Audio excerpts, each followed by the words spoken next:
হরিনাম জপ করবেন, কীর্তন করবেন, এইগুলো করলেই ভগবান কৃত হবে। তো ঈশ্বরের কৃপা পেলে আর তো জীবের এই বন্ধনে আসতে হবে না, এই জন্ম মৃত্যু চক্র থেকে আপনি মুক্ত হয়ে যাবেন। হরে কৃষ্ণ। ত্রিকুট পর্বত নামে একটি পর্বত ছিল, সেখানে একটা বিশাল বলশালী হাতি থাকতে, সেই হাতি এত শক্তিশালী ছিল যে তার অনেক বংশ বিস্তার হয়েছিল। এই হাতির এত দম্ভ ছিল, এত শক্তি ছিল, এত বল ছিল, সে কাউকে তোয়াক্কা করত না। হরি বল।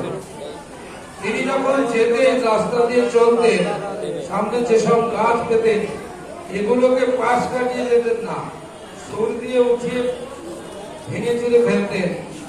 এমনি ভাবে তিনি একদিন পরিবারদেরকে নিয়ে, সন্তান সন্ততি স্ত্রীদের নিয়ে চলছেন। চলতে চলতে দেখছেন একটি পদ্ম সরোবর। সেই সরোবরে তার ইচ্ছা হলো স্নান করে দেয়, একটু জল ক্রিয়া করি।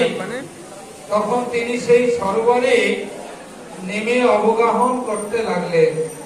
হাতির যে স্বভাব, সুর দিয়ে জল নিয়ে একজন আরেকজনের গায়ে দিতে লাগলো এবং তারা জলক্রিয়া করতে লাগলো। এতে কি হলো, এই সরোবরের মাঝে যে সমস্ত জলজ প্রাণী আছে তাদের তো প্রাণ যায় যায় অবস্থা। হাতির পায়ের তলে যদি পড়ে তাহলে কেমন হয়?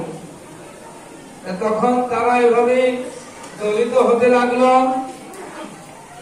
এক এক করে এমনি ভাবে বহুক্ষণ ধরে তারা জলক্রিয়া করতে লাগলেন।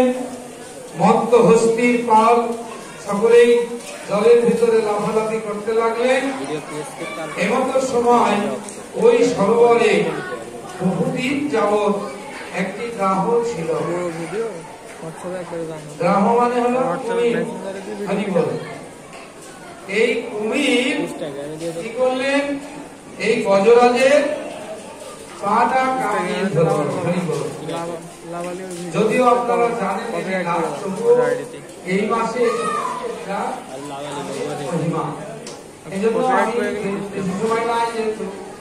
সংক্ষিপ্ত একটু। তো তখন কি করলেন,